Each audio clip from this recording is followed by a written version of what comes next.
زبدۃ المحدثین حضرت مولانا خلیل احمد سہارنپوری نور اللہ مرقدہ،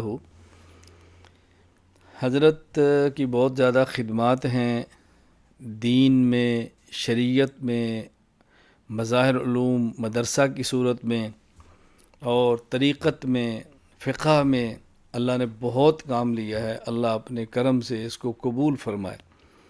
اور حضرت کا بہت بڑا کارنامہ وہ کتاب المہند ہے جو آپ نے اکابر علماء پر بے جا لگائے گئے اعتراضات کے جوابات کی صورت میں تحریر فرمائی ہے، اور بہت بڑا کارنامہ ہے۔ اللہ اپنی شان کے مطابق اجر عطا فرمائے۔ حضرت کی کچھ عبارات پر بھی اعتراض ہے تو میں اس کو بھی درس کے اندر پیش کر رہا ہوں۔ پہلے مختصر سے حضرت کا تعارف آپ ذرا سماعت فرما لیں۔ نام و نسب: خلیل احمد بن شاہ مجید علی بن شاہ احمد علی بن شاہ قطب علی بن شاہ غلام محمد بن شرف الدین۔ ولادت: آپ صفر 1269 ہجری بمطابق دسمبر 1852 عیسوی ضلع نانوتا سہارنپور میں پیدا ہوئے۔ تعلیم: ابتدائی تعلیم آپ نے دارالعلوم دیوبند سے حاصل کی اور فراغت آپ نے مظاہر العلوم سہارنپور سے حاصل فرمائی۔ مشہور اور معروف اساتذہ: حضرت مولانا محمد مظہر نانوتوی، حضرت مولانا محمد یعقوب نانوتوی رحمہم اللہ تعالیٰ، یہ آپ کے معروف اور مشہور اساتذہ میں شامل ہیں۔ خلافت: آپ کو خلافت مولانا رشید احمد گنگوہی رحمہ اللہ تعالیٰ نے عنایت فرمائی۔ خلافت اور اجازت بیعت دونوں۔ مشہور تصنیفات: آپ کی معروف تصنیفات: نمبر 1 بذل المجہود شرح ابی داود جو عربی کی شرح ہے، عربی زبان میں ہے، 10 جلدوں میں ہے، بہت ضخیم شرح ہے۔ نمبر 2 براہین قاطعہ فی رد انوار ساطعہ۔ نمبر 3 اتمام النعم۔ نمبر 4 المہند علی المفند۔ نمبر 5 مطرقۃ الکرامہ علی مرآۃ الامامہ۔ اسی طرح ہدایات الرشید الی افہام الانید، تنشیط القاسم فی تحقیق محل الاذان، حضرت کی معروف تصانیف۔ حضرت مولانا خلیل احمد سہارنپوری نور اللہ مرقدہ پر معروف اعتراضات میں نقل کرتا ہوں، پھر اس کے جواب دلائل کے ساتھ اور تفصیل کے ساتھ آپ کی خدمت میں پیش کرتا ہوں۔ حضرت پر اعتراض اور الزام یہ ہے کہ انہوں نے الیاذ باللہ حضور اکرم صلی اللہ علیہ وسلم کے علم کو شیطان کے علم کے برابر قرار دیا، الیاذ باللہ۔ یعنی حضرت نے یہ لکھا ہے کہ آپ صلی اللہ علیہ وسلم کا علم شیطان کے علم کے برابر، الیاذ باللہ۔ یہ حضرت پر اعتراض ہے۔ دیکھیں، بات اچھی طرح سمجھیں۔ دراصل حضرت نے ایک کتاب تحریر فرمائی ہے براہین قاطعہ، اور ایک ہندوستان کے دوسرے مسلک سے تعلق رکھنے والے عالم مولوی عبدالسمیع رامپوری نے کتاب لکھی انوار ساطعہ کے نام پہ۔ حضرت نے اس کا جواب لکھا ہے۔ پہلے مولوی عبدالسمیع رامپوری کی کتاب انوار ساطعہ کا وہ حصہ میں آپ کی خدمت میں پیش کرتا ہوں کہ جس پر حضرت نے جواب لکھا ہے اور جس پر آپ نے رد فرمایا۔ مولوی عبدالسمیع رامپوری لکھتے ہیں، ان احادیث سے معلوم ہوا کہ ملک الموت ہر جگہ حاضر ہے۔ بھلا ملک الموت علیہ السلام تو ایک فرشتہ مقرب ہے، دیکھو شیطان ہر جگہ موجود ہے۔ در مختار کے مسائل نماز میں لکھا ہے کہ شیطان تمام بنی آدم کے ساتھ رہتا ہے مگر جس کو اللہ نے بچا لیا۔ بعد اس کے لکھا ہے وَأَقْدَرَهُ عَلَى ذَلِكَ كَمَا أَقْدَرَ مَلَكَ الْمَوْتِ عَلَى نَذِيرِ ذَلِكَ، یعنی اللہ تعالیٰ نے شیطان کو اس بات کی قدرت دے دی ہے جس طرح ملک الموت کو سب جگہ موجود ہونے پر قادر کر دیا۔ بس اسی طرح سمجھو کہ جب سورج سب جگہ یعنی اقالیم سبع میں موجود ہو کہ وہ چوتھے آسمان پر ہے، روح نبی صلی اللہ علیہ وسلم جو 7ویں آسمان پر علیین میں موجود ہے، اگر وہاں سے آپ کی نظر مبارک کل زمینوں کے چند مواضع مقامات پر پڑ جائے اور ترشح انوار فیض احمدی سے کل مجالس مطہرہ کو ہر طرف سے مثل شعاع شمس محیط ہو جائے، کیا محال اور کیا بعید ہے۔ حضرت نے اس کے رد میں لکھا ہے، حضرت فرماتے ہیں، پہلے حضرت کی عبارت سن لیں جو آپ نے رد میں لکھی ہے، پھر میں اس پہ بات کر لیں۔ حضرت کے جواب میں فرماتے ہیں الحاصل غور کرنا چاہیے کہ شیطان اور ملک الموت کا حال دیکھ کر، یعنی ان کو جو بعض جزئیات حادثہ دنیاویہ کا علم ہے کہ جن سے ان کا مقصد اغوا اور قبض ارواح ہے، وہ ان کو حاصل ہو گیا ہے، اور یہ پیدا بھی اس لیے کیے گئے ہیں، ان پر قیاس کر کے علم محیط زمین کا فخر عالم کو خلاف نصوص قطعیہ کے بلا دلیل محض قیاس فاسدہ سے ثابت کرنا شرک نہیں تو کون سا ایمان کا حصہ ہے۔ یعنی ملک الموت کو اللہ تعالیٰ نے روح کے قبض کرنے کا علم دیا کہ فلاں کی روح قبض کب کرنی ہے، فلاں کی کس مقام پر کرنی ہے، اور اسی طرح شیطان ہے، اس کا کام گمراہ کرنا ہے، اور گمراہی کی باتیں وہ سمجھتا ہے کہ فلاں گمراہ کیسے کرنا ہے۔ اگر ان باتوں کو شیطان کو پتہ ہے تو اس پر حضور اکرم صلی اللہ علیہ وسلم کی ذات کو آپ قیاس کریں بغیر کسی دلیل کے کہ آپ کو زمین کا علم ہے اور محیط علم ہے اور آپ کو ذاتی علم ہے، یہ باتیں آپ کریں۔ فرماتے ہیں یہ کون سی شریعت کی خدمت ہے، اور یہ شرک نہیں تو بتاؤ یہ کیا چیزیں ہیں۔ آگے حضرت فرماتے ہیں یعنی ذاتی علم کو بغیر کسی دلیل کے نبی محترم کے لیے ثابت کرنا شرک نہیں تو کون سا ایمان کا حصہ ہے۔ یعنی ذاتی علم کو بغیر کسی دلیل کے نبی محترم صلی اللہ علیہ وسلم کے لیے ثابت کرنا شرک ہی ہے، جیسا کہ فاضل بریلوی نے خود ملفوظات صفحہ 317 میں کہا ہے کہ غیر خدا کے لیے ایک ذرہ ذاتی علم ماننا کفر ہے۔ یعنی مولانا احمد رضا خان فاضل بریلوی نے خود یہ بات کہی ہے کہ ذرہ ذاتی علم بھی اللہ کی ذات کے علاوہ کسی کے لیے ماننا شرک ہے، اور آپ رسول اکرم صلی اللہ علیہ وسلم کے لیے پوری کائنات کا علم مان رہے ہیں، تو یہ تو خود احمد رضا خان صاحب کے فتوے کی روشنی میں شرک ہوگا۔ شیطان اور ملک الموت کو یہ وسعت کہ ملک الموت کا روحوں کو قبض کرنا اور شیطان کا بھاگ دوڑ کر کے لوگوں گمراہ کرنا جس کے لیے پیدا کیے گئے ہیں، یہ وسعت نص سے ثابت ہوئی۔ فخر عالم کی وسعت علم یعنی ذاتی علم محیط ہو، علم زمین پر کون سی نص قطعی ہے؟ حضرت فرماتے ہیں کہ جو شیطان کا علم ہے کہ وہ گمراہ کرتا ہے اور گمراہی کرنے کے طریقے جانتا ہے، چلو یہ تو آپ نے ثابت کیا، آپ کہتے ہیں نص سے ثابت ہے۔ ملک الموت جب روحوں کو قبض کرنا ہے تو روح قبضوں کا علم بھی ہے، نص سے ثابت ہو گیا۔ اس پر قیاس کر کے آپ رسول اللہ صلی اللہ علیہ وسلم کے علم کو ثابت کر رہے ہیں، تو بتائیں کوئی نص موجود ہے کہ جس سے رسول اکرم صلی اللہ علیہ وسلم کے لیے علم محیط اور ذاتی یہ ثابت ہو؟ کس نص سے آپ ثابت کر رہے ہیں؟ اب آپ ایمان کے ساتھ بتائیں اس پوری حضرت کی عبارت میں کہیں یہ بات کہی جا رہی ہے کہ رسول اکرم صلی اللہ علیہ وسلم کا علم الیاذ باللہ شیطان کے علم کے برابر ہے؟ کہیں بھی نہیں۔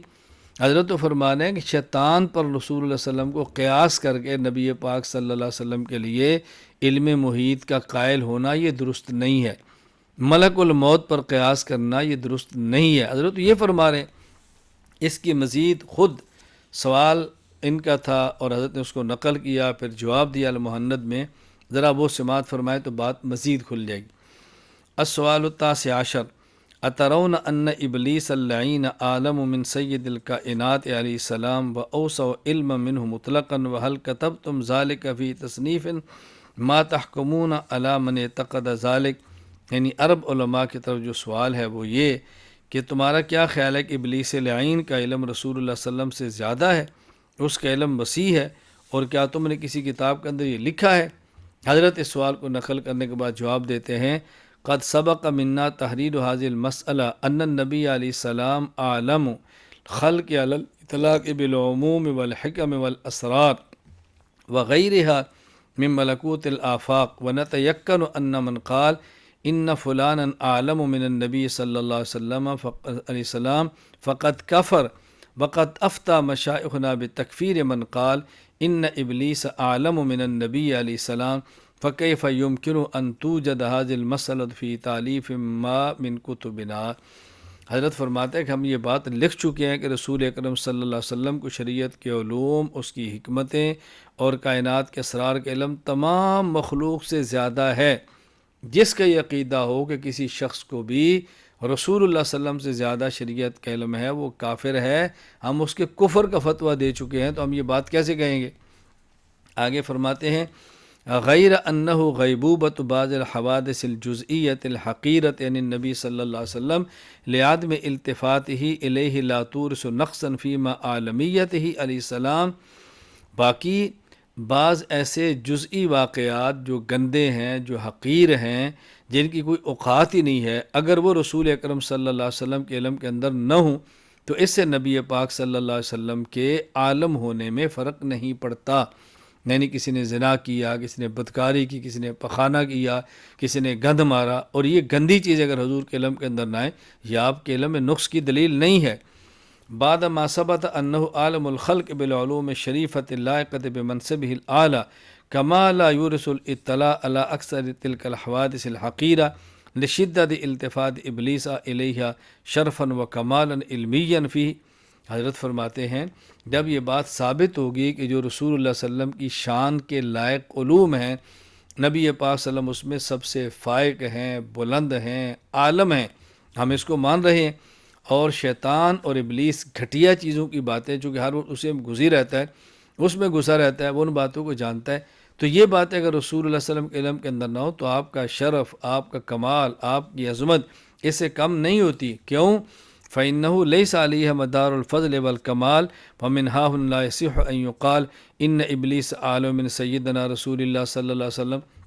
فرمایا فضیلت کا مدار تو ان حقیر اور گندی چیزوں کے جاننے پر نہیں ہے کہ اگر رسول اللہ صلی اللہ علیہ وسلم کے علم میں نہیں ہے تو آپ کی فضیلت کے اندر فرق آئے گا، تو یہ بات سمجھیں۔ اب یہ بات کہنا ٹھیک نہیں کہ ہم کہتے ہیں ابلیس کے پاس علم رسول اللہ صلی اللہ علیہ وسلم سے زیادہ ہے، ہم کہتے ہیں ابھی گندی، حقیر اور غلاظت بری چیزیں اگر ابلیس کے علم کے اندر ہو، رسول اللہ صلی اللہ علیہ وسلم کو ادھر توجہ نہیں ہے، آپ کو اس کی ضرورت نہیں ہے، تو اس سے ابلیس کیسے افضل ہو گیا؟ نبی پاک صلی اللہ علیہ وسلم اعلیٰ ہیں، ذات کے اعتبار سے بھی، مقام کے اعتبار سے بھی، علم کے اعتبار سے بھی۔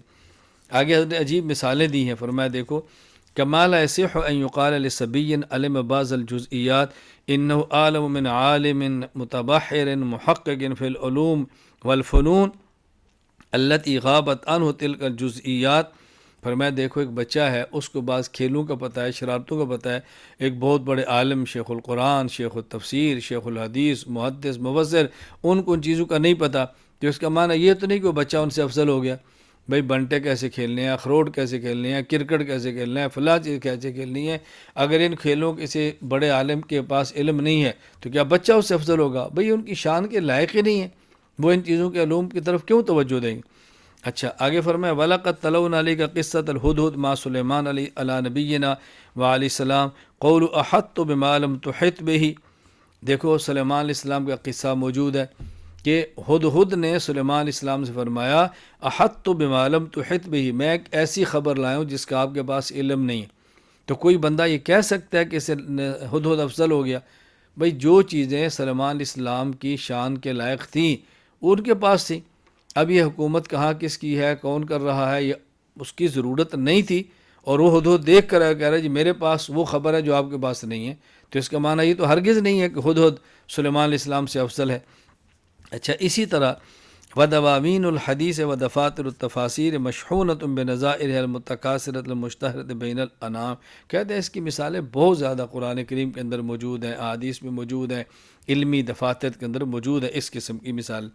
وقد اتفق العلماء حکماء على ان افلاطون وجالینوس وامثالهما من اعلم الاطباء بکیفیات الادویہ واحوالها مع علمهم ان دیدان النجاست عارف باحوال النجاست وذوقها وکیفیاتها فلم تضر عدم معرفت افلاطون وجالینوس هذه الاحوال الردیہ فی عالمیتها۔ کہتے ہیں ہر بندہ جانتا ہے کہ دیکھو افلاطون اور جالینوس اور ان جیسے جو بڑے بڑے اطباء ہیں وہ جانتے ہیں کہ باوجود اس کے لوگ جانتے ہیں کہ ان اطباء کو ادویات کی کیفیات کا پتہ ہے، ادویات کے احوال کا پتہ ہے۔ اچھا لیکن اس کے باوجود جو نجاست کے کیڑے ہیں وہ نجاست کا مزہ، نجاست کا ٹیسٹ، نجاست کا ذوق، یہ جو چیزیں جانتے ہیں اس کا افلاطون کو نہیں پتہ، جالینوس کو نہیں پتہ۔ تو کیا مطلب کہ وہ جو آدمی ادویات کو اور چیزوں کو اور خوراک کو، ان کے خواص کو سب جانتا ہے، تو کیا اس بنیاد پہ وہ ادنا ہو جائے گا کہ اس کو نجاست کے ٹیسٹ کا نہیں پتہ، اس نے اس کو چکھی نہیں؟ بھائی نجاست افلاطون یا جالینوس کے مناسب تو نہیں کہ اس کو چکھے کہ اس کا مزہ کیا ہے، گندا ہے، کیسا ہے، وہ کیڑا کھاتا ہے۔ تو اگر اس گندی چیز کا کیڑے کو علم ہے ان کو نہیں ہے تو اسے کیا وہ کیڑا ان سے افضل ہو جائے گا؟ بات اچھی طرح سمجھیں. ولم یرض احد من العقلاء حکماء حمقاء بن یقول ان دیدان عالم من افلاطون ما ان اوسع علما من افلاطون بحوال النجاسہ. تو جس طرح گندے نجاست کے گندے کیڑے کو کسی پخانے، بول اور ان گندی چیزوں کے ٹیسٹ کا پتہ ہو، ذائقے کا پتہ ہو، تو آپ نہیں کہہ سکتے کہ یہ جالینوس اور افلاطون سے اعلیٰ ہے کہ اس کو اس کا پتہ ہے. اسی طرح اگر شیطان ابلیس گھٹیا، زنا، بدکاری، چوری، بدفعلیاں، جوا، ان غلاظتوں کو اگر وہ جانتا ہے کہ میں نے کیسے دھوکہ دینا ہے، کیسے گمراہ کرنا ہے، کیسے لڑانا ہے اور کیا چکر چلانا ہے، اور رسول اللہ علیہ وسلم کی شان کے لائق یہ علوم نہیں ہے، اگر یہ اس کے پاس ہے، نبی پاک صلی اللہ علیہ وسلم کی شان کے لائق نہیں، آپ ان سے توجہ دیں تو کیا معنی اشتہار آپ سے افضل ہو گیا؟ ہرگز ایسی بات نہیں. رسول اکرم صلی اللہ علیہ وسلم کی شان بہت بلند اور بہت اعلیٰ ہے. یہ حضرت نے بڑی کھل کے بات فرمائی ہے. فرمایا مبتدعۃ دیار یثبتون لذات شریفت نبی علیہ الف الف تحیت وسلام جمیع علوم الاصافل اراذل الافاضل اکابر قائلین انه علیہ السلام لما کان افضل الخلق کافہ فلا بد ان یحتوی علی علوم جمیع کل جزئی جزئی وکلی کلی ونحن انکرنا اثبات هذا الامر بهذا القياس الفاسد بغیر النص من النصوص المعتدد بها الا ترى ان كل مؤمن افضل. اور فرماتے ہیں کہ ہمارے علاقے جو بدعتی لوگ ہیں وہ نبی پاک صلی اللہ علیہ وسلم کے لیے کیونکہ آپ افضل الخلق ہیں تو کہتے ہیں آپ کے پاس ہر جزئی، ہر کلی، ہر چھوٹی، ہر بڑی چیز کا علم موجود ہے. ہم اس کو نہیں مانتے. ہم کہتے ہیں اس پر کوئی آیت نہیں ہے، کوئی حدیث نہیں ہے، کوئی اس پہ نص نہیں ہے، کوئی ایسی بات نہیں ہے، کوئی ہمارے امام سے منقول نہیں ہے. یہ بات آپ غلط کہتے ہیں. حضرت فرماتے ہیں وہ کیوں کہتے ہیں؟ کہتے ہیں بھی نبی پاک صلی اللہ علیہ وسلم چونکہ افضل الخلق ہیں، لہٰذا مخلوق میں سے کسی بندے کے پاس کوئی ایسی خبر نہیں ہے جو رسول اللہ صلی اللہ علیہ وسلم نہ جانتے ہو، خواہ وہ گھٹیا ہو خواہ وہ اچھی ہو. یہ تو نبی پاک صلی اللہ علیہ وسلم کی آپ شان بیان نہیں کر رہے. حضرت نے بڑی پیاری مثال دی ہے. فرمایا الا تری ان کل مؤمن افضل واشرف من ابلیس فیلزم علی هذا القیاس ان یکون کل شخص من احاد الامت حاویا علی علوم ابلیس. کیا تمہارا عقیدہ نہیں ہے؟ کیا تم نہیں مانتے ہر مومن ابلیس سے افضل ہے، ہر مومن ابلیس سے اشرف ہے، ہر مومن ابلیس سے عزت والا ہے، اللہ کے اس کا مقام زیادہ ہے؟ تو کیا مومنین میں سے ہر مومن بندہ عام ایمان والا بھی کیا وہ ابلیس سے زیادہ باتیں جانتا ہے؟ ابلیس کو کن باتوں کا پتہ نہیں تو اس کو پتہ ہے. یعنی کسی بندے کے افضل ہونے کا یہ معنی تو نہیں ہے کہ یہ ساری باتیں اس کو معلوم ہو تب افضل ہوگا. عجیب مثال دی ہے.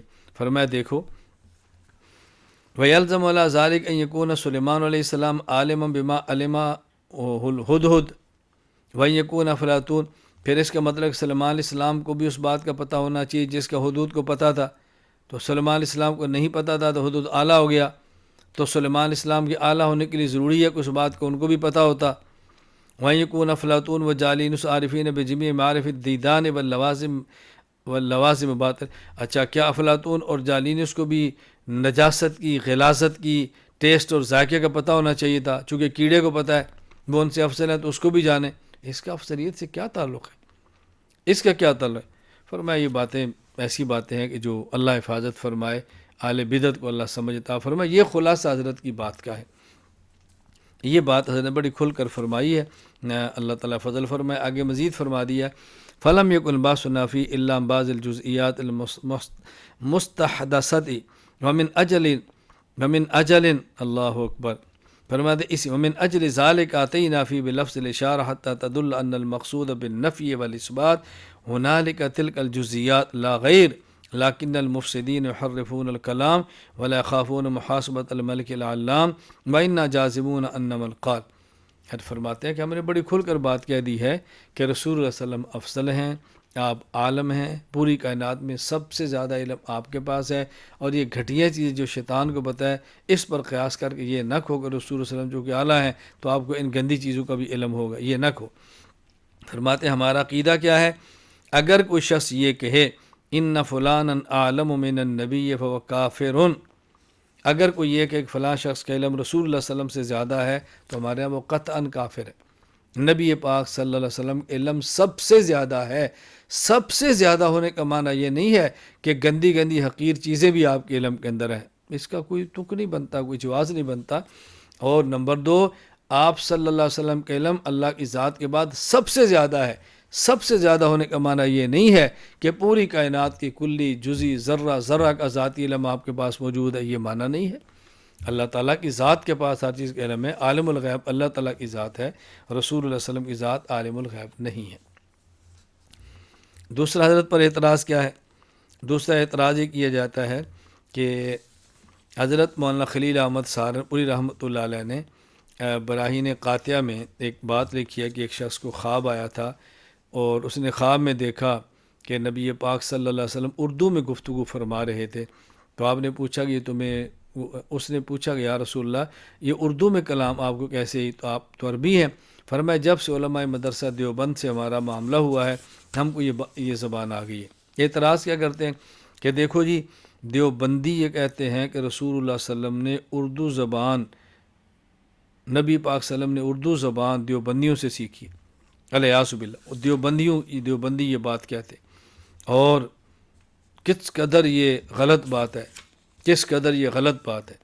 ایک بات کہ دیوبندی یہ بات کہتے ہیں کہ رسول اللہ صلی اللہ علیہ وسلم نے اردو زبان ان سے سیکھی ہے، اور دوسرا وہ یہ ثابت کرنا چاہتے ہیں کہ رسول اللہ صلی اللہ علیہ وسلم شاگرد ہے، دیوبند والے استاد ہیں، اور استاد تو شاگرد سے افضل ہوتا ہے، تو انہوں نے الیاذ باللہ نبی پاک صلی اللہ علیہ وسلم کی توہین کی ہے۔ اللہ عقل عطا فرمائے، بات سمجھنے کی کوشش کریں۔ میں یہ بات کئی بار سمجھا چکا ہوں، خواب کی ایک صورت ہوتی ہے، ایک خواب کی حقیقت ہوتی ہے۔ بس اوقات صورت بہت خوبصورت ہوتی ہے اور اس کی تعبیر بہت بھیانک ہوتی ہے، بس اوقات صورت اس کی بہت بھیانک اور خطرناک ہوتی ہے اور اس کی تعبیر بہت خوبصورت ہوتی ہے۔ اچھی طرح سمجھیں، یہاں بھی یہی معاملہ ہے کہ نبی کریم صلی اللہ علیہ وسلم کے بارے میں ایک شخص کو خواب آئی ہے۔ حضرت سہارنپور نے براہین قاطعہ میں وہ خواب نقل کیا، خود فرماتے ہیں یہی سبب ہے کہ ایک صالح فخر عالم علیہ السلام کی زیارت سے خواب میں مشرف ہوئے تو آپ کو اردو میں کلام کرتے دیکھ کر آپ سے پوچھا کہ یہ کلام کہاں سے آ گئی؟ آپ تو عربی ہیں۔ فرمایا جب سے علماء مدرسہ دیوبند سے ہمارا معاملہ ہوا ہے ہم کو یہ زبان آ گئی۔ یہ حضرت کی عبارت۔ اب اس کی تعبیر کیا ہے؟ تعبیر بھی حضرت مولانا سہارنپور نے خود دی ہے، اور تعبیر نہیں بیان کرتے، خواب بیان کر دی۔ حضرت فرماتے ہیں تعبیر اس کی ہے علماء دیوبند اور مدرسہ دیوبند نے آپ علیہ السلام کی زبان یعنی علم حدیث کی جو خدمت اردو زبان میں سر انجام دی ہے زمانہ اس کی نظیر پیش کرنے سے عاجز ہے۔ پھر سہارنپور رحمہ اللہ اس پر اللہ تعالیٰ کا شکر ادا کیے۔ یعنی اس کی تعبیر کیا ہے کہ رسول اکرم صلی اللہ علیہ وسلم جو اردو زبان میں بات فرما رہے ہیں، یعنی آپ کی جو عربی زبان میں احادیث ہیں اس کو اردو زبان میں علماء دیوبند نے منتقل کیا ہے، اور اتنا کام کیا ہے کہ جس کی مثال دنیا نہیں پیش کر سکتی۔ جتنا علماء دیوبند نے حدیث پاک کی خدمت سر انجام دی ہے، میں بطور مثال کے چند خدمات آپ کی خدمت میں پیش کرتا ہوں۔ مثلا مولانا محدث احمد علی سہارنپوری رحمہ اللہ، وفات 1297 ہجری۔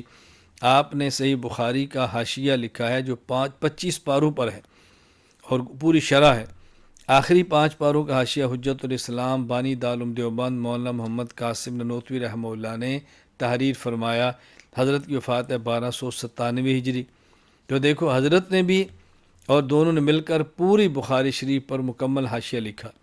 اسی طرح قطب الارشاد مولانا رشید احمد گنگوہی رحمہ اللہ تعالی، وفات 1322 ہجری۔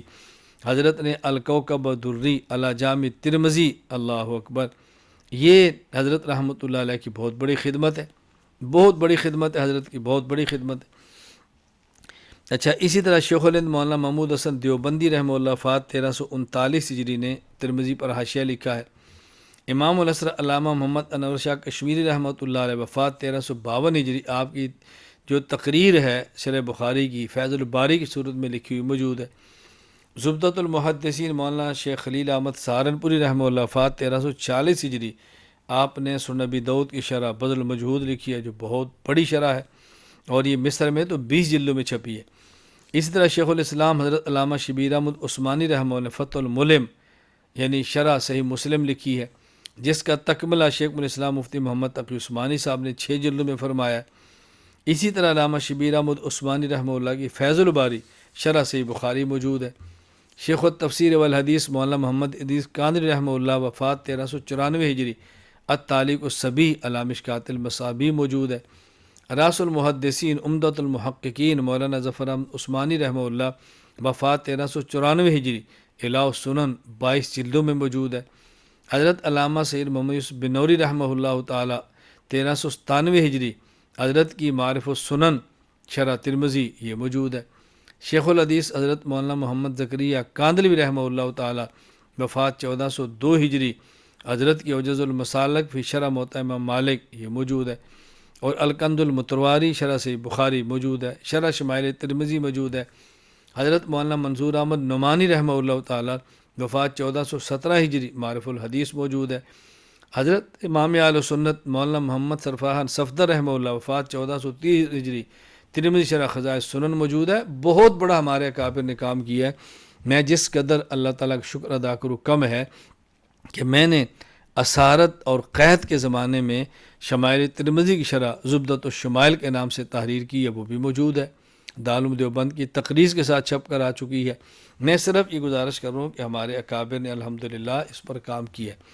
باقی رہا یہ اشکال کہ دیوبندیوں نے خود کو نبی علیہ السلام کا استاذ کہہ دیا ہے، حضرت صلی اللہ علیہ وسلم کو شاگرد کہہ دیا ہے۔ یہ ماحول اور عرف اور سوسائٹی کی گفتگو نہ سمجھنے کا نتیجہ ہے جو بندہ ایسی بات کرتا ہے۔ کیوں؟ ہمارے ہاں ماحول میں جب یہ بات کہی جاتی ہے تو اور محاورات میں بات کہتے ہیں، اس کا معنی قطعاً یہ نہیں ہوتا کہ فلاں شاگرد اور فلاں استاذ ہو گیا۔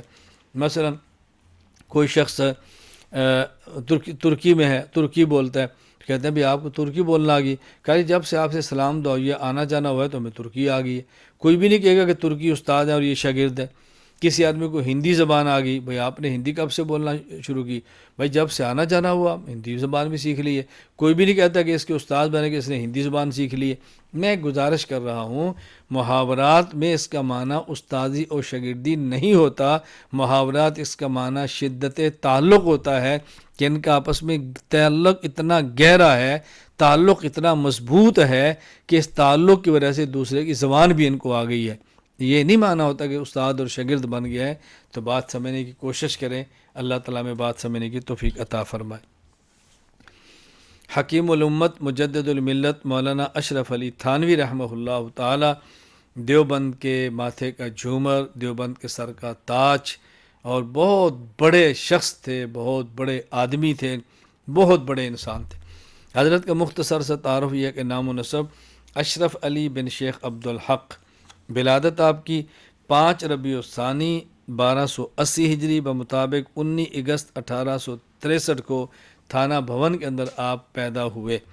تعلیم ابتدائی تعلیم مولانا فتح محمد رحمہ اللہ سے تھانہ بھون میں حاصل کی، اور فراغت آپ کی 1301 ہجری کو دارالعلوم دیوبند سے ہوئی۔ آپ کے مشہور اساتذہ حضرت مولانا محمد یعقوب ننوتوی، حضرت مولانا محمد قاسم ننوتوی، شیخ الہند مولانا محمود حسن دیوبندی رحمہ اللہ تعالی۔ خلافت آپ کو حضرت حاجی امداد اللہ مہاجر مکی رحمہ اللہ سے خلافت بھی تھی اور اجازت بیعت بھی تھی۔ تصنیفات آپ کی تصانیف بہت زیادہ تعداد میں 1000 سے بھی شاید متجاوز ہوگی۔ معروف آپ کی تصانیف یہ ہیں: تفسیر بیان القرآن، احکام القرآن، جمال القرآن، اعمال قرآنی، الانتباہات المفیدہ، امداد الفتاوی، بہشتی زیور، نشر الطیب، ارواح ثلاثہ یعنی حکایات اولیاء، حقیقت طریقت، اغلاط العوام، المسائل العقلیہ یعنی احکام اسلام عقل کی نظر میں، اصلاح النساء، اصلاح الرسوم، آداب المعاشرت، تحفہ رمضان، خطبات الاحکام، سکون قلب، عملیات و تعویذات کے شرعی احکام، قرآنی علاج، گناہوں کا بدلہ جس کا عربی نام ہے جزاء الاعمال، تحفہ زوجین، اسلامی شادی، آداب زندگی، مناجات مقبول وغیرہ حضرت کے اور بھی بہت سارے تصانیف موجود ہیں۔ وفات 16 رجب 1362 ہجری بمطابق 20 جولائی 1943 عیسوی کو آپ فوت ہوئے۔ انا للہ و انا راجعون۔ حکیم الامت مولانا اشرف علی تھانوی رحمہ اللہ پر بہت بڑے اعتراضات جو کیے ہیں، ان میں ایک بہت بڑا نمایاں اعتراض یہ ہے کہتا ہے کہ حکیم الامت مولانا اشرف علی تھانوی رحمۃ اللہ علیہ نے کتاب حفظ الایمان لکھی اور اس میں رسول اکرم صلی اللہ علیہ وسلم کے علم کو الیاذ باللہ بچوں اور پاگلوں حتیٰ کہ حیوانات کے برابر قرار دیا کہ آپ کا علم بچوں جتنا تھا، پاگلوں جیسا تھا، حیوانات جیسا تھا۔ الیاذ باللہ الیاذ باللہ الیاذ باللہ، یہ حضرت تھانوی رحمہ اللہ پر اعتراض کیا ہے۔ دیکھو بات اچھی طرح سمجھ لیں، حکیم الامت حضرت تھانوی رحمہ اللہ تعالیٰ نے یہ بات قطعاً نہیں فرمائی۔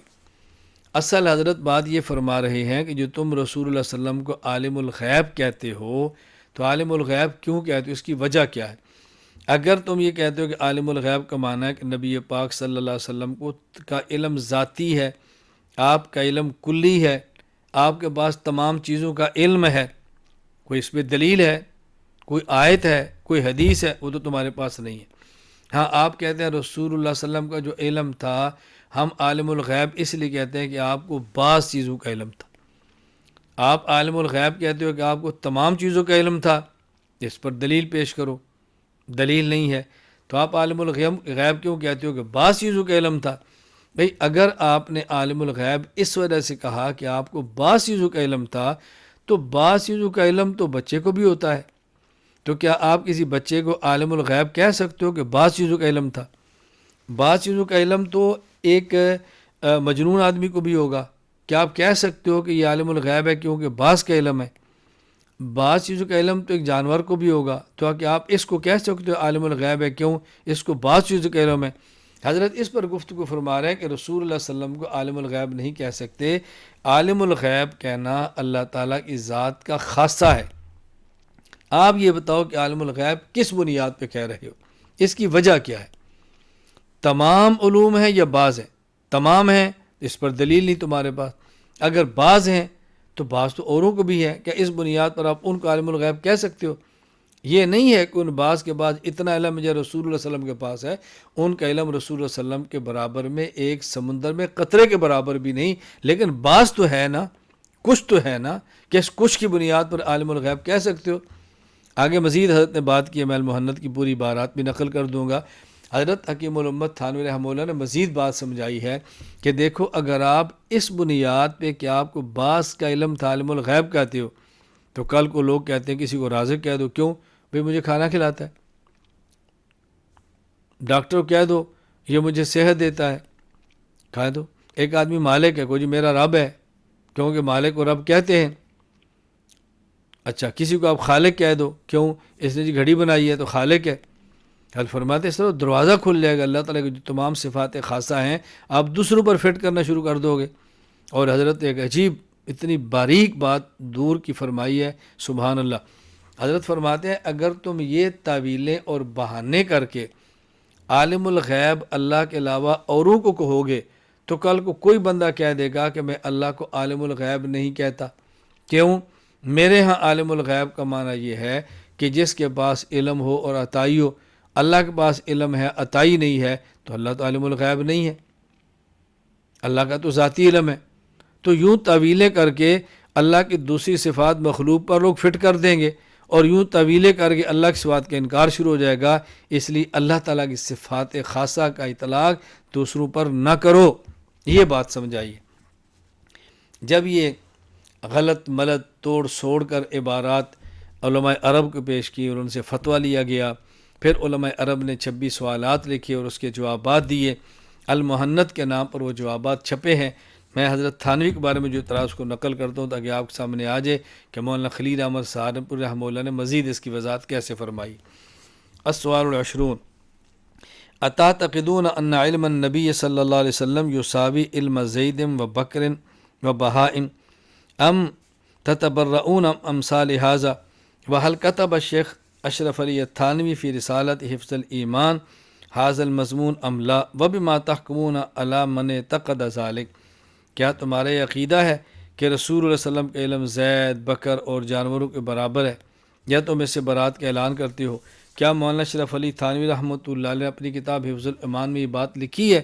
یہ سوال ہے۔ جواب، اقول وهذا ایضا من افتراءات المبتدعین واکاذیبہم قد حرفوا معنی الکلام واظہر بحقدہم خلاف مراد الشیخ مد ظلہ، کہتے ہیں کہ یہ افتراء ہے، بہتان ہے، یہ جھوٹ ہے۔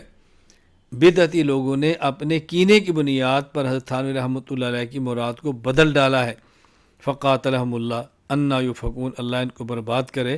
قال شیخ علامہ تھانوی، حضرت علامہ تھانوی رحمہ اللہ اپنے رسالے حفظ الایمان میں فرماتے ہیں، اور یہ چھوٹا سا رسالہ ہے، حضرت اس میں 3 سوالات کے جواب دیے۔ ایک، سجدہ تعظیمی یا قبور کو کرنا ٹھیک ہے کہ نہیں؟ نمبر 2، قبروں کا طواف کرنا ٹھیک ہے کہ نہیں؟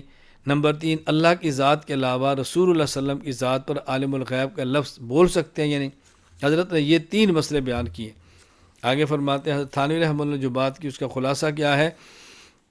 انہ لا یجوز ھذا الاطلاق و ان کان بتعبیر لکونہ موہما بالشرک۔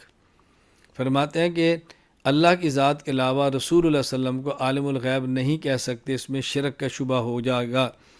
کما منع من اطلاق قول رائنا فی القرآن، جس طرح قرآن کریم میں رائنا کہنے سے منع کر دیا گیا ہے۔ قرآن کریم میں ہے سورہ بقرہ میں، یا ایھا الذین آمنوا لا تقولوا راعنا وقولوا انظرنا، تم رائنا کہا کرو، نہ کہا کرو۔ کیوں؟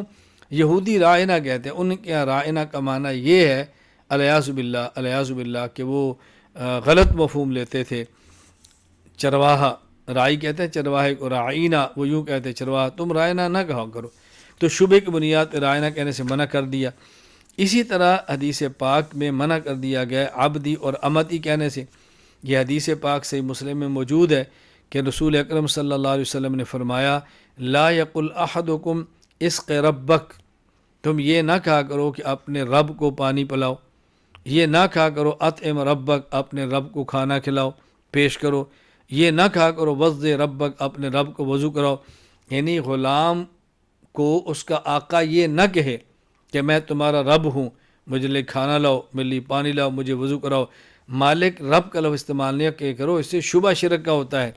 اسی طرح یہ نہ کہا کرو کہ وَلْيَكُنْ أَحَدُكُمْ رَبِّي، یہ میرا رب ہے، یہ نہ کہا کرو، یہ کہا کرو سیدی، میرا سید ہے، سردار ہے، مولائی، میرا آقا ہے۔ وَلَا يَقُلْ أَحَدُكُمْ عَبْدِي امتی وَلْيَقُلْ فَتَايَا فَتَاتِي غلامی، اور اپنے غلام کو یہ نہ کہا کرو عبدی، یہ نہ کہا کرو، اس کی بجائے کیا کہا کرو؟ اس کی بجائے کہا کرو فتایا فتاتی، او میرے جوان، او نوجوان، یہ کہو، اور غلام کہا کرو، عبد کا لفظ استعمال نہ کرو۔ تو جس طرح رسول اللہ صلی اللہ علیہ وسلم نے اور قرآن کریم نے شبہ کی بنیاد پہ رائنا کہنے سے، عبدی امتی کہنے سے منع کیا ہے، اس لیے عالم الغیب نہ کہا کرو کہ اس سے شرک کا شبہ پیدا ہوگا۔ حضرت یہ سمجھا رہے ہیں۔ آگے فرمایا فَإِنَّ الْغَيْبَ الْمُطْلَقَ فِي الْإِطْلَاقَاتِ الشَّرْعِيَّةِ مَا لَمْ يَقُمْ عَلَيْهِ دَلِيلٌ وَلَا إِلَى دَرْكِ وَسِيلَةٌ وَسَبِيلٌ۔ عالم الغیب کا معنی یہ ہوتا ہے کہ جس شخص کے پاس، عالم الغیب کسے کہتے ہیں؟ غیب کا معنی بولا جاتا ہے ایسے علم پر جس پر کوئی دلیل بھی نہ ہو اور اس تک پہنچنے کا گزریہ بھی نہ ہو، بلا واسطہ، ذاتی، اس پر۔ اللہ فرماتے ہیں قُلْ لَا يَعْلَمُ مَنْ فِي السَّمَاوَاتِ وَالْأَرْضِ الْغَيْبَ إِلَّا اللَّهُ، اللہ کے علاوہ کوئی بھی غیب کو نہیں جانتا، یعنی بغیر ذریعے کے، بغیر وسیلے کے، بغیر کسی کے بتانے کے کسی کو علم ہو، یہ اللہ کی ذات کا خاصہ ہے۔ عالم الغیب کا معنی تو یہ ہے۔ جب تم تو کسی اور کو عالم الغیب کہوگے اور تو معنی عطائی بھی لوگے تو شبہ پڑ جائے گا نا کہ یہ عالم الغیب کا معنی تو یہ ہے کہ بغیر ذریعے، بغیر واسطے کے جانتا ہو، تو شاید یہ نبی پاک صلی اللہ علیہ وسلم کے بارے میں یہی بات کہہ رہا ہے۔ اس لیے فرمایا کہ اسے شبہ سے بچنے کے لیے منع کیا۔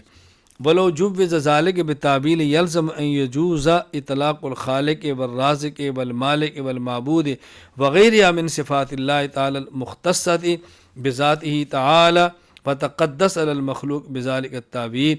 کہتے ہیں اگر تم یہ کہو گے عالم الغیب کہنا جائز ہے تو کل کو کوئی تعویل کر کے کہے گا خالق بھی کہہ لو۔ کیوں؟ بھئی یہ خالق ہے، اس نے بچہ جنا نہیں، عورت نے پیدا کی ہے، کہہ دو رازق ہے، مجھے تنخواہ دیتا ہے، یہ صبح و شام کھانا دیتا ہے۔ یہ کون ہے؟ یہ مالک ہے، میں اس کا نوکر ہوں۔ یہ کون ہے؟ معبود ہے۔ معبود کا معنی کہ میں اس کے لیے کام کرتا ہوں، میں اس کی بندگی کرتا ہوں۔ اللہ اکبر۔ اس طرح تو یہ دروازہ کھل جائے گا۔ حضرت نے عجیب بات فرمایا وَأَيْضًا يَلْزَمُ عَلَيْهِ أَن يَصِحَّ نَفْيُ إِطْلَاقِ لَفْظِ الْغَيْبِ عَنِ اللَّهِ تَعَالَى بِالتَّعْبِيرِ الْآخَرِ فَإِنَّهُ لَيْسَ عَالِمَ الْغَيْبِ بِالْوَاسِطَةِ وَالْعَرْضِ فَلْيَأْذَنْ فِي نَفْسِهِ عَاقِلٌ مُتَدَيِّنٌ حاشا وکلا۔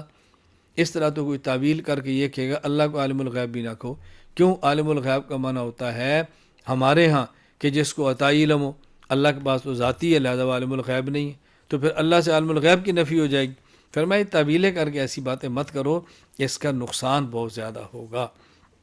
اللہ اکبر۔ تب اس کو حضرت نے مزید کھولا ہے، ثم لو صح هذا الاطلاق على ذات المقدسہ صلی اللہ علیہ وسلم على قول السائل فنستغفره منه ماذا اراد بهذا الغیب، هل اراد كل واحد من افراد الغیب او بعض ای بعض۔ یہ جو ایک آدمی کہتا ہے کہ حضور صلی اللہ علیہ وسلم عالم الغیب ہے، ہم پوچھتے ہیں کہ عالم الغیب سے کیا مراد ہے؟ رسول اللہ صلی اللہ علیہ وسلم کو تمام چیزوں کا علم ہے یا بعض کا؟ فَإِنْ أَرَادَ بَعْضَ الْغَيْبِ فَلَا اختصاص لَهُ بِحَضْرَةِ الرِّسَالَةِ صلی اللہ علیہ وسلم۔ اگر آپ کہتے ہیں کہ بعض چیزوں کا علم ہے تو یہ تو آپ کی خصوصیت نہیں ہے۔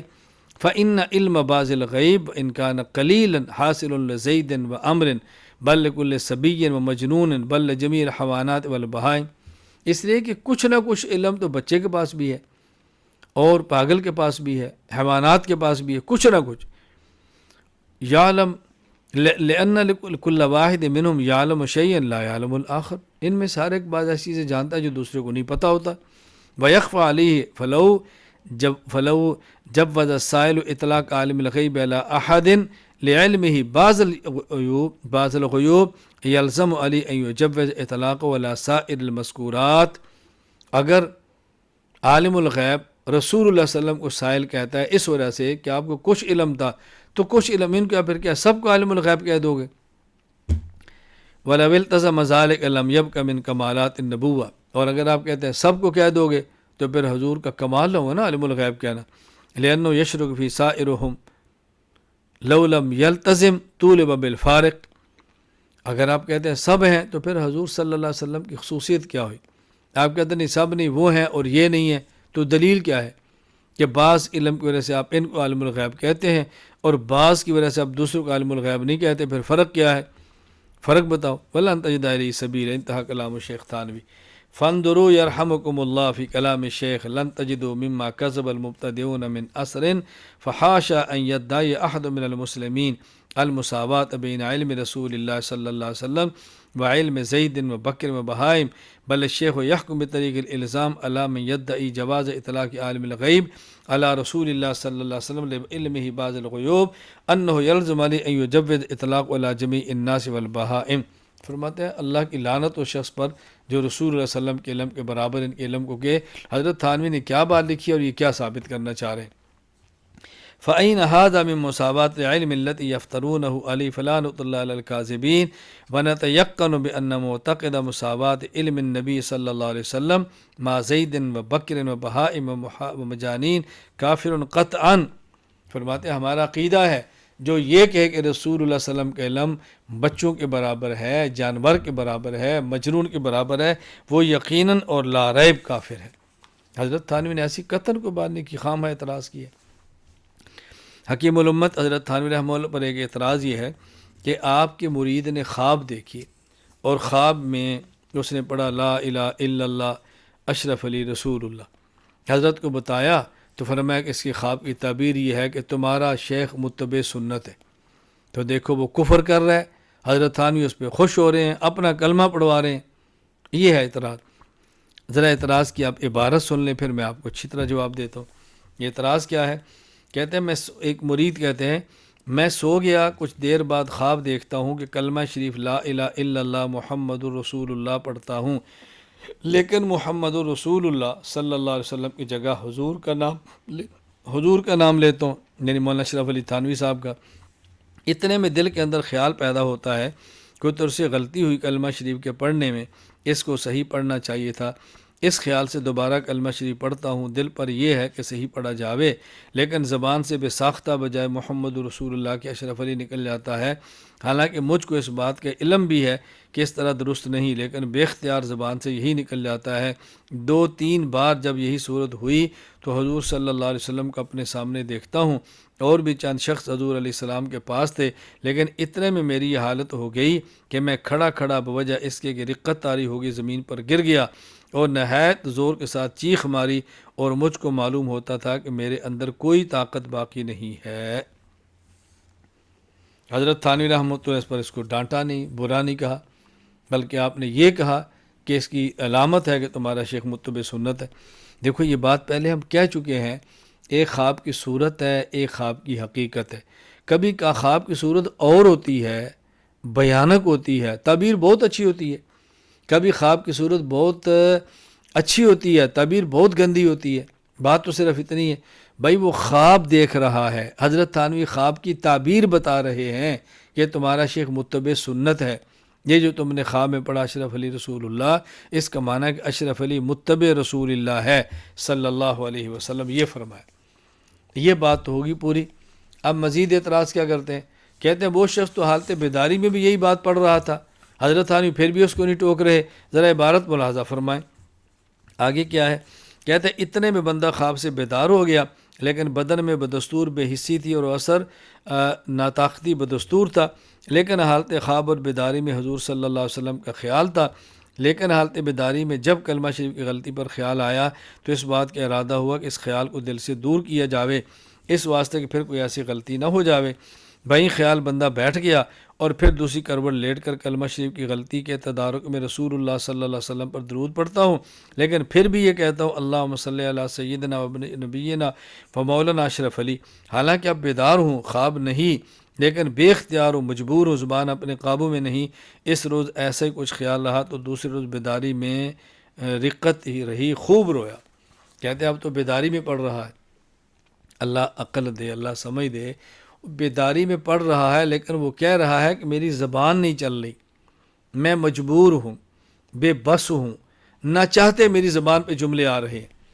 اور جب انسان کی زبان پر نہ چاہتے کوئی جملہ آ جائے اور وہ کہنا کچھ اور، چاہے کچھ اور نکل جائے، تو قرآن کریم کیا کہتے ہیں؟ ربنا لا تؤاخذنا ان نسینا او اخطأنا، اے اللہ اگر ہم بھول جائیں، ہم سے خطا ہو جائے تو معاف فرما دیں۔ سورہ بقرہ آیت نمبر 286۔ اچھا، اور حدیث پاک کیا ہے؟ ابن عباس رضی اللہ عنہما ان رسول اللہ صلی اللہ علیہ وسلم قال ان اللہ تجاوز عن امت الخطأ والنسیان وما استکرہوا علیہ۔ اللہ اکبر۔ حضرت ابن عباس رضی اللہ تعالیٰ فرماتے ہیں، یہ حدیث ابن ماجہ میں موجود ہے، سن ابن ماجہ 2045۔ اللہ کے نبی نے فرمایا ان اللہ تجاوز عن امت الخطأ والنسیان، اللہ تعالیٰ میری امت کی نسیان، میرے امت سے خطا اور نسیان کو معاف فرما دیتے ہیں۔ وما استکرہوا علیہ، اور جس پر لوگوں کو مجبور کر دیا جائے، بندہ مجبور ہو جائے، اس پر بھی اللہ تعالیٰ معاف فرماتے ہیں۔ اور اس سے زیادہ واضح صحیح بخاری میں ایک حدیث موجود ہے، حدیث نمبر 2747۔ اللہ اکبر۔ عبداللہ بن مسعود رضی اللہ عنہ فرماتے ہیں کہ رسول اللہ صلی اللہ علیہ وسلم نے فرمایا اللہ اکبر، للہ اشد فرحا بتوبت عبدہ حین یتوب الی من احدکم کان علی راحلتہ بارض فلات فانفلتت منہ وعلیہا طعامہ وشرابہ فایس منہا فاتی شجرۃ فاستجا فی ظلھا قد یئس من راحلتہ فبین ہوا کذلک اذ ہوا بها قائمۃ عندہ فاخذ بختامها ثم قال من شدۃ الفرح اللہم انت عبدی وانا ربک اخطا من شدت الفرج، اخطا من شدت الفرج۔ فرمایا رسول اللہ صلی اللہ علیہ وسلم نے کہ دیکھو ایک شخص کی اگر سفر کے اندر ہو، جنگل کے اندر ہو، اس کا اونٹ گم ہو جائے، اس اونٹ پر اس کا کھانا اور پینا ہو، تلاش کرتا کرتا تھک جائے اور تھک کر ایک درخت کے نیچے سو جائے، جب نیند سے اٹھے اچانک اس کے سامنے وہ اونٹ کھڑا ہو جس کے اوپر اس کا کھانا بھی اور پینا بھی ہے، اور وہ خوشی میں آ کر یہ کہے اللہم انت عبدی وانا ربک، اے اللہ تو میرا بندہ ہے اور میں تیرا رب ہوں۔ وہ کہنا کیا چاہتا ہے؟ اللہم انا عبدک وانت ربی، اے اللہ میں تیرا بندہ ہوں، تو میرا رب ہے، لیکن شدت خوشی سے اس کی زبان سے کیا نکلتا ہے؟ اللہم انت عبدی وانا ربک، اے اللہ تو میرا بندہ ہے اور میں تیرا رب ہوں۔ حضور صلی اللہ علیہ وسلم فرمایا یہ اتنا خوش ہوتا ہے کہ خوشی کے مارے جملے ہی اس سے غلط ادا ہوتے ہیں، جتنا یہ خوش ہے نا جب کوئی بندہ گناہ سے توبہ کرتا ہے، اللہ تعالیٰ اس سے بھی زیادہ خوش ہوتے ہیں۔ اب دیکھو کیسا عجیب جملہ ہے، حضور کفر نہیں فرما رہے، کیوں؟ وہ نہ چاہتے اس کی زبان سے نکلا ہے، تو یہ مرید بھی کہہ رہا ہے کہ میں نہیں چاہتا لیکن نہ چاہتے میری زبان سے نکل رہا ہے۔ اسی طرح یہ اعتراض کرنے والے وہ ہیں جو فقہ حنفی کو مانتے ہیں، اور فقہ حنفی کا فتویٰ کیا ہے؟ فتاویٰ قاضی خان میں موجود ہے۔ امام فخر الدین حسن بن منصور رحمہ اللہ المعروف قاضی خان، وفات 592 ہجری، فرمایا الخاطی اذا جرى على لسانه کلمۃ الکفر خطأ بأن اراد ان يتكلم بما ليس بكفر فجرى على لسانه کلمۃ الکفر خطأ لم يكن ذلك كفرا عند الكل، کہ دیکھو جب انسان خاطی کی زبان پر خطأً کلمہ کفر جاری ہو جائے، وہ کہنا کچھ اور چاہے، زبان سے کچھ اور نکل جائے، تو اس کو کفر نہیں کہتے، یہ کفر نہیں ہوتا، اور یہی اس بیچارے کے ساتھ حال ہو رہا ہے۔ اچھی طرح اس بات کو سمجھیں، یہ کوئی اعتراض کی بات نہیں۔ حکیم الامت مولانا اشرف علی تھانوی رحمہ اللہ پر ایک اعتراض ہے، اس اعتراض سے پہلے عقیدہ سن لیں، پھر اعتراض آپ کو سمجھ آئے گا۔ اہل سنت والجماعت احناف دیوبند کا عقیدہ یہ ہے کہ جہاں مردے کو دفن کیا جاتا ہے یہی جگہ قبر ہے، اسی میں پھر منکر نکیر آتے ہیں، سوال جواب ہوتا ہے، اور یہ مردے کے لیے قبر، یہی جگہ قبر ہوتی ہے۔ لوگ اعتراض کیا کرتے ہیں؟ بعض لوگ ایسے ہیں جو اس زمینی قبر کو قبر نہیں مانتے، وہ کہتے ہیں قبر یا علیین میں یا سجین میں ہے۔ پھر وہ کہتے ہیں کہ تم علماء دیوبند کی بات کرتے ہو، علماء دیوبند کا نظریہ یہ نہیں ہے، بلکہ علماء دیوبند اس زمینی گڑھے کو قبر نہیں کہتے۔ وہ بطور اعتراض کے اور بطور اپنی تائید کے اشرف الجواب کی عبارت نقل کرتے ہیں۔ اشرف الجواب وہ کتاب ہے کہ جس میں حکیم الامت تھانوی رحمۃ اللہ علیہ کی باتوں کو جمع کیا گیا ہے۔ کہتے ہیں اشرف الجواب کے اندر ہے، اصطلاح شریعت میں قبر گڑھے کو کہتے ہی نہیں بلکہ عالم مثال کو کہتے ہیں۔ یعنی مولانا اشرف علی تھانوی تو اس گڑھے کو قبر نہیں مان رہے، وہ تو عالم مثال کو مان رہے، تو تم کیسے دیوبندی ہو؟ دیوبندی تو اس بات کو نہیں مانتے۔ بات اچھی طرح ذہن نشین فرما لیں، ہمارے ہاں قبر کا معنی ہے مقر المیت و اجزائہ، جہاں میت اور میت کے اجزاء ہوں اسی کا نام قبر ہے، خواہ وہ زمین کے اندر ہوں جو گڑھا ہے، خواہ مردہ وہ جل جائے، جل کے اس کی راکھ ہو جائے، اس راکھ کو ہوا میں بکھیر دیا جائے، جہاں جہاں ذرے ہوں گے وہی اس کی قبر ہے۔ کوئی شخص دریا میں، سمندر میں گرا، اس کا جسم اجزاء پانی میں تحلیل ہو گئے، پانی میں پھیل گئے، وہی جگہ اس کی قبر ہے۔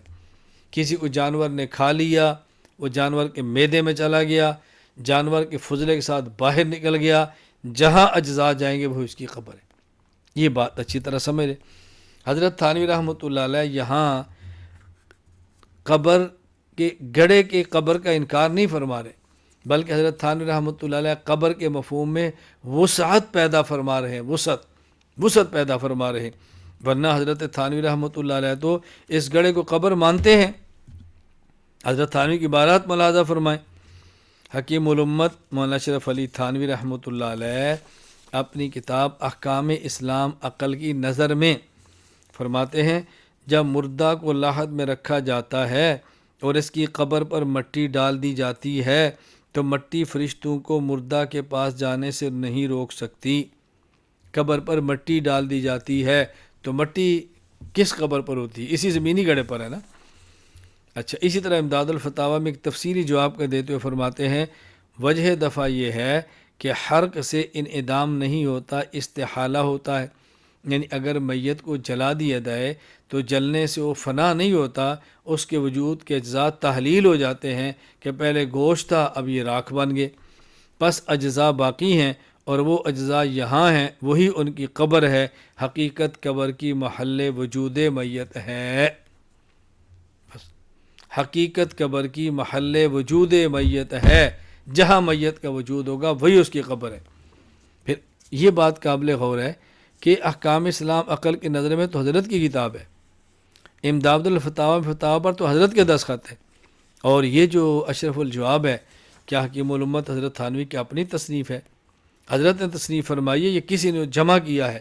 اب جمع کرنے کے بارے میں آپ کیا کہہ سکتے ہیں؟ اس کے میں جمع کرنے میں غلطی لگ گئی ہو۔ پھر بہرحال میں بات کروں، حضرت تھانوی رحمۃ اللہ علیہ اس زمینی قبر کو قبر مانتے ہیں، رئیس المناظرین حجت اللہ فی الارض حضرت مولانا محمد امین صفدر اکاڑوی نور اللہ مرقدہ بلا شبہ سیف بے نیام تھے، حجت اللہ فی الارض تھے، حضرت کا وجود دلیل تھا، دلیل کے بےتاج بادشاہ تھے، مسلک کی حقانیت پر لاجواب ایسا کام کیا ہے جو آئندہ نسلوں میں وہ چلتا رہے گا۔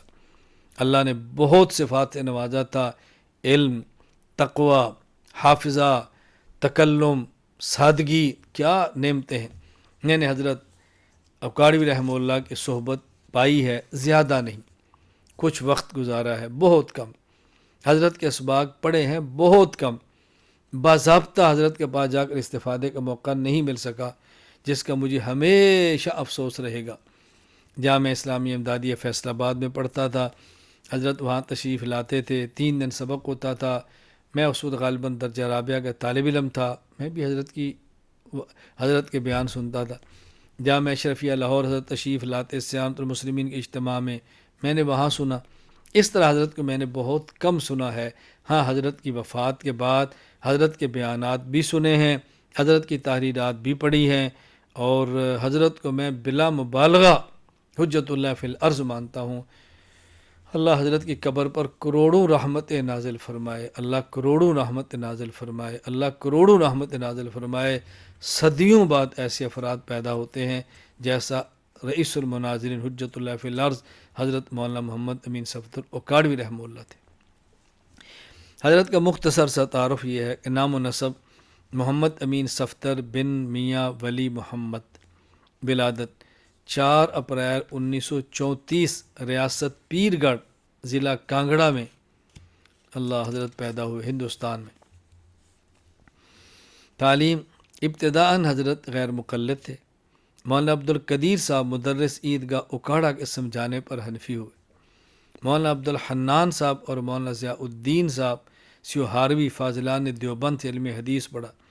اسی طرح مفتی عبدالحمید سیتا پوری صاحب مفتی جامع مدنیہ لاہور سے بھی استفادہ کیا۔ اصلاحی تعلق آپ رحمہ اللہ کا اصلاحی تعلق مولانا احمد علی لاہوری رحمہ اللہ تعالیٰ سے تھا۔ تالیفات آپ رحمہ اللہ نے ترجمہ و حواشی جزء القرات امام بخاری تالیف فرمائی، متعدد رسائل لکھے جو تجلیات صفدر کے نام سے جمع کیے گئے ہیں۔ وفات 1421 ہجری بمطابق 31 اکتوبر 2000 میں حضرت دنیا سے رخصت ہوئے۔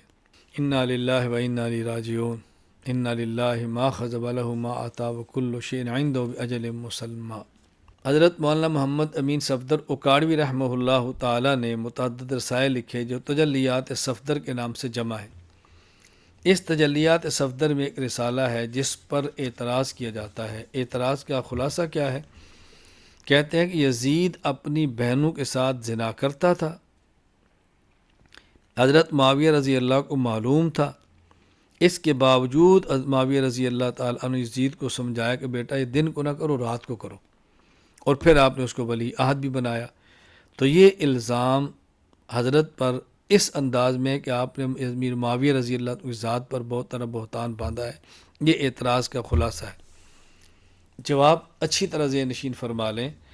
تجلیات صفدر میں حضرت نے اس گفتگو کو 2 مقام پر کیا ہے، ایک جگہ پر اور گفتگو ہے، ایک جگہ پر اور گفتگو ہے، اور بیان کرنے والے، اعتراض کرنے والے نے یا سمجھا نہیں یا دونوں کو ایک کر کے غلط انداز میں جان بوجھ کر بددیانتی کی ہے، دجل سے کام لیا اور اس کو پیش کیا ہے۔ حضرت کی ایک عبارت سمجھیں۔ حضرت رحمہ اللہ تعالی فرماتے ہیں، مشہور مفسر، ناقد، مؤرخ، حافظ عماد الدین اسماعیل بن عمر المعروف ابن کثیر رحمہ اللہ، وفات 774 ہجری۔ مشہور محدث حافظ ابو القاسم سلیمان بن احمد المعروف تبری رحمہ اللہ، وفات 360 ہجری کے حوالہ سے نقل کرتے ہیں۔ حضرت کی عبارت اب سنیں۔ فرمایا، کان یزید فی حداثتہ صاحب شراب یأخذ ماخذ الاحداث فاحس معاویۃ بذلک فاحب ان یعظہ فی رفق فقال۔ یزید نوجوانی میں ہی شراب پیتا تھا، نوجوانوں والی حرکتیں کرتا تھا۔ جب حضرت معاویہ رضی اللہ عنہ کو علم ہوا تو حضرت معاویہ رضی اللہ عنہ نے نرمی سے نصیحت فرمائی، فرمایا یا بنیہ ما اقدرک علی ان تصل الی حاجتک من غیر تحتک یذهب بمروتک وقدرک ویشمت بک عدوک ویسیء بک صدیقک ثم قال، فرمایا بیٹا دیکھو کیسی تم جرت کے ساتھ تم یہ گناہ کرنے کے لیے ایسی باتیں کرتے ہو جو تمہاری رسوائی کا سبب بنے، مروت ختم ہو جائے گی، تمہارے دشمن خوش ہوں گے، دوست تمہارے پریشان ہوں گے۔ ثم قال یا بنی انی منشدک ابیاتا فتأدب بها واحفظها فانشدہ، پھر فرمایا بیٹا میں کچھ اشعار پڑھ کے تمہیں سناتا ہوں، ان سے تم ذرا نصیحت حاصل کرو۔ وہ اشعار کیا ہیں؟ فرمایا انصب نہارا فی طلاب العلا واصبر علی حجر الحبیب القریبی، بلندیوں کے طلب کرنے میں دن گزار لیا کرو اور قریبی دوست کی جدائی میں صبر کیا کرو۔ حتیٰ اذا اللیل اتی بالدجی واکتحلت بالغمز عین الرقیب، اور جب رات آتی ہے تو رقیب کی آنکھیں بند ہو جاتی ہیں۔ کم فاسق تحسبہ ناسکا قد باشر اللیل بامر عجیبی، کتنے فاسق ہیں کہ دن عبادت میں گزارتے ہیں اور رات لذت و عیش میں گزارتے ہیں۔ قلت وہذا کما جاء فی الحدیث من ابتلی بشیء من هذه القاذورات فلیستتر بستر اللہ عز وجل۔ علامہ ابن کثیر فرماتا ہے کہ معاویہ رضی اللہ عنہ یہ نصیحت اس حدیث کے موافق ہے کہ اگر کوئی شخص ایسی گندیوں میں مبتلا ہو جائے تو اس کی پردہ پوشی کرے۔ یہ ہے عبارت اور اس کا ترجمہ۔ حضرت رحمۃ اللہ علیہ نے اس کا مفہوم بیان کیا ہے، میں وہ مفہوم سناتا ہوں جو تجلیات صفدر میں ہے۔ یہ ترجمہ تو میں نے کیا عبارت کا اور اشعار کا، حضرت نے مفہوم نقل کیا، ذرا وہ سنیں۔ فرمایا یزید نوجوانی میں ہی شراب پیتا تھا اور نوجوانوں والی حرکتیں کرتا تھا۔ جب حضرت معاویہ رضی اللہ عنہ کو علم ہوا تو حضرت معاویہ رضی اللہ عنہ نے نرمی سے نصیحت فرمائی کہ بیٹا ایسے کام نہ کرو جس سے مروت ختم ہو جائے، دشمن خوش ہو، دوست برا سمجھے، اور فرمایا کم از کم دن بھر ایسی باتوں پر صبر کیا کرو، جب رات آتی ہے تو رقیب کی آنکھ بند ہو جاتی ہے۔ کتنے فاسق ہیں کہ دن عبادت میں گزارتے ہیں اور رات لذت و عیش میں گزارتے ہیں۔ علامہ ابن کثیر رحمہ اللہ فرماتے ہیں حضرت معاویہ رضی اللہ عنہ یہ نصیحت اس حدیث کے موافق ہے کہ اگر کوئی شخص ایسی گندگیوں میں مبتلا ہو جائے تو اس کی پردہ پوشی کرے۔ یہ حضرت کی عبارت ہے۔ اب بتائیں اس پوری عبارت میں کہیں اس بات کا ذکر ہے کہ آپ اپنی بہن سے محرمات ابدیہ سے زنا کرتا تھا، یزید زنا کرتا تھا، امیر معاویہ کے علم میں تھا اور آپ نے کہا دن کو نہ کرو رات کو کرو؟ کہیں ذکر نہیں۔ کتنا بڑا بہتان ہے حضرت اکاڑوی رحمۃ اللہ علیہ پر، الیاذ باللہ۔ نہ آخرت کا ڈر ہے، نہ قبر کا ڈر ہے، نہ اللہ کا ڈر ہے کہ ہم الزام لگا رہے ہیں، کل کو ہمیں جواب دے ہونا پڑے گا۔ کہاں حضرت نے اس بات کا ذکر کیا؟ آپ ذرا بتائیں۔ حضرت تو اتنا فرمان ہے کہ یزید نوجوانوں والی حرکتیں کرتا تھا، معاویہ نے سمجھایا اور کہا کہ دن کو کرو کرنا ہے تو رات کو کرو۔ اب نوجوانوں والی حرکت کا معنی بہن سے زنا ہے، نوجوانی حرکت کا معنی محرمات ابدیہ سے بدکاریاں ہیں۔ آپ خود سوچو نا، مطلب یہ کہ لا ابالی پن ہے جو بھی ہے، تو اس قسم کی باتوں کا ذکر کیا ہے، ان باتوں کا ذکر نہیں کیا جو معترض نے کہا ہے۔ ہاں جو حضرت نے بات نقل کیا وہ اور ہے، وہ امیر معاویہ رضی اللہ عنہ کی وفات کی بات کی ہے، اس میں یزید کی بد کرداریوں کا ذکر کیا ہے کہ یزید کیسا آدمی تھا، وہ فاسق تھا، فاجر تھا، اور اس کو فسق و فجور کے لیے آپ نے یہ بات ذکر فرمائی۔ یہ فاسق تھا، فاجر تھا، اور اس پہ دلیل کیا ہے؟ اچھا یہ جو بات میں نے عرض کی اس کا مقصد یہ تھا، حضرت یہ سمجھانا چاہتے ہیں کہ یزید کے اندر برائیاں تھیں، حضرت امیر معاویہ رضی اللہ عنہ اس کو سمجھایا اور پھر اس کو غزوات میں شرکت کا موقع بھی دیا، وہ قسطنطنیہ کے اندر بھی شریک ہوا، تو یہ برائیاں ذکر فرمائی۔ باقی چونکہ فاسق تھا، اس کے فاسق ہونے پر اور اس کے گناہ بیان کیے کہ غزوات میں شریک ہوا، رسول اللہ صلی اللہ علیہ وسلم کی بشارت موجود ہے، جو قسطنطنیہ میں جہاد میں شہید ہوگا اس کے گناہ شریک ہوگا، اس کے گناہ معاف ہوں گے۔ پچھلی برائیاں بھی تھی، گناہ بھی تھے، ہم نے مان لیا کہ اس کے معاف ہو گئے۔ مسئلہ ان گناہوں کا ہے جو اس نے قسطنطنیہ کے جہاد میں شرکت کے بعد کیے ہیں، حضرت امیر معاویہ رضی اللہ عنہ کی وفات کے بعد کیے ہیں۔ اب ان گناہوں کا ذکر کیا جا رہا ہے، اس کا امیر معاویہ رضی اللہ عنہ کی زندگی سے تعلق ہی نہیں ہے۔ یعنی ہمارا موقف کیا ہے؟ یزید فاسق تھا، حضرت امیر معاویہ رضی اللہ عنہ کے دور میں گناہ کرتا تھا، اس کا مطلب زنا بہنوں سے نہیں ہے، جو کرتا ان کو سمجھاتے تھے، پھر اس غزوہ کے اندر شریک ہوا۔ چلو وہ حدیث پاک جو قسطنطنیہ والی ہے کہ جو قسطنطنیہ کے جہاد میں شریک ہوگا اس کے گناہ معاف کر دیے جائیں گے، ہم نے مان لیا کہ اس حدیث کی بنیاد پر اس کے پچھلے گناہ معاف ہو گئے، ٹھیک ہے، لیکن اس کا معنی اگلے معاف ہو گئے یہ تو نہیں ہے نا۔ کوئی شخص نماز پڑھتا ہے اس کے گناہ معاف ہو جاتے ہیں، اب اس کا معنی پچھلے گناہ معاف ہو گئے، اس کے بعد وہ زنا کر لے، شراب پی، آپ کے اب بھی نیک ہے، کیوں؟ حدیث میں تھا کہ نماز پڑھنے سے گناہ معاف ہوتے، اس کے تو گناہ معاف ہو گئے ہیں، گناہ تو پچھلے معاف ہوئے، اگلے تو نہیں معاف ہوئے، اگلے تو توبہ سے معاف ہوں گے یا تدارک کرے کہ پھر معاف ہوں گے۔ اب حضرت اکاڑوی اس کی بعد کی زندگی نقل کرتے ہیں جس کا امیر معاویہ رضی اللہ تعالیٰ عنہ کی زندگی سے کوئی تعلق نہیں، بعد کی بات ہے۔ وہ کیا ہے؟ حضرت رحمۃ اللہ علیہ فرماتے ہیں، یہ ذرا اچھی طرح سماعت فرما لیں، صحابی رسول سیدنا حنظلہ رضی اللہ عنہ کے صاحبزادہ حضرت عبداللہ بن حنظلہ رضی اللہ تعالیٰ عنہ وفات 63 ہجری کا فرمان نقل کرتے ہیں، آپ رضی اللہ عنہ نے جب یزید کی بدعملیوں کو دیکھا تو اس کی حکومت کو ماننے سے انکار کیا، اور اہل مدینہ نے آپ رضی اللہ عنہ کے ہاتھ پر بیعت کر لی۔ اس موقع پر آپ نے فرمایا، فواللہ ما خرجنا علی یزید حتی خفنا ان نرما بالحجارت من السماء، ہم نے جو یزید کی بیعت کا انکار کیا ہے اور یزید کے خلاف ہم نے علم بغاوت بلند کیا ہے، کیوں؟ ہمیں ڈر تھا کہ آسمان سے ہمارے اوپر پتھر نہ برسیں، یعنی ہم ایسے بد کردار کی اگر بیعت کر لیں گے ہمارے اوپر آسمان سے پتھر نہ برسیں۔ اور وہ بد کرداری کیا ہے؟ ان رجلا ينكح الامہات والبنات والاخوات ويشرب الخمر ويدع الصلاة، کہ یہ شخص یزید ایسا انسان ہے محرمات سے بدکاری کرتا ہے، شراب پیتا ہے، نماز جیسے فریضہ کو چھوڑتا ہے۔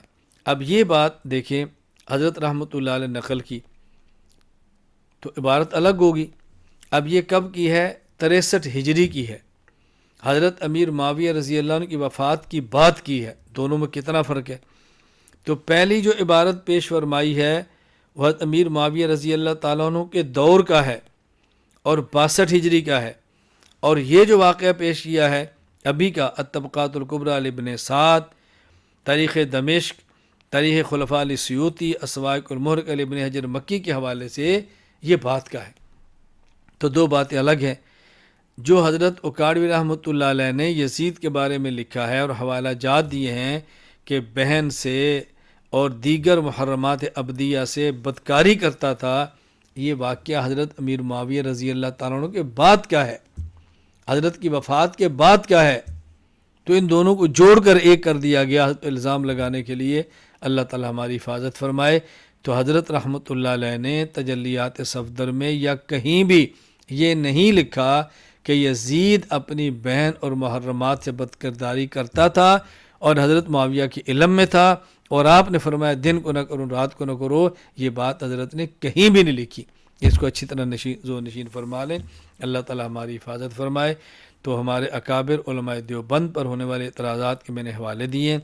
میں نے شروع میں کہا تھا اکابر علماء دیوبند سے مراد حضرت مولانا رشید احمد گنگوہی سرپرست دارالعلوم دیوبند، حضرت مولانا محمد قاسم ننوتوی رحمہ اللہ بانی دارالعلوم دیوبند، حضرت مولانا محمود حسن دیوبندی رحمہ اللہ تعالی دارالعلوم دیوبند کے صدر مدرس، اور حضرت مولانا محمود حسن دیوبندی رحمہ اللہ کے بلا واسطہ تلامذہ اور شاگرد شیخ العرب والعجم مولانا حسین احمد مدنی، حکیم الملت مولانا اشرف علی تھانوی، خاتم المحدثین علامہ محمد انور شاہ کشمیری، یہ بڑے بڑے لوگ ہیں، یہ بنیاد ہیں۔ ان کا اتفاق دیوبندیت کا اتفاق ہے اور ان کا اختلاف دیوبندیت کا اختلاف ہے۔ ان حضرات کی عبارات کو میں نے پیش کیا ہے۔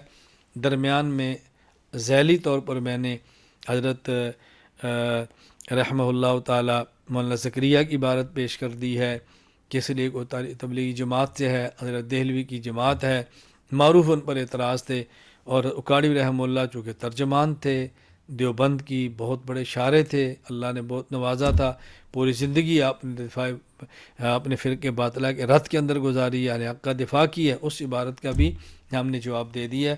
اللہ تعالی ہمیں اپنے اکابرین کے ساتھ، اہل حق کے ساتھ وابستہ رکھے، اہل حق کے ساتھ زندگی دے، اہل حق کے ساتھ موت دے، اور قیامت کے دن اللہ تعالی اہل حق کے ساتھ ہمیں حشر فرمائے۔ وآخر دعوانا ان الحمد للہ رب العالمین۔ ربنا تقبل منا انک انت السمیع العلیم وتب علینا انک انت التواب الرحیم بجاہ النبی الکریم صلی اللہ تعالی علیہ وعلی آلہ واصحابہ واتباعہ الی یوم الدین۔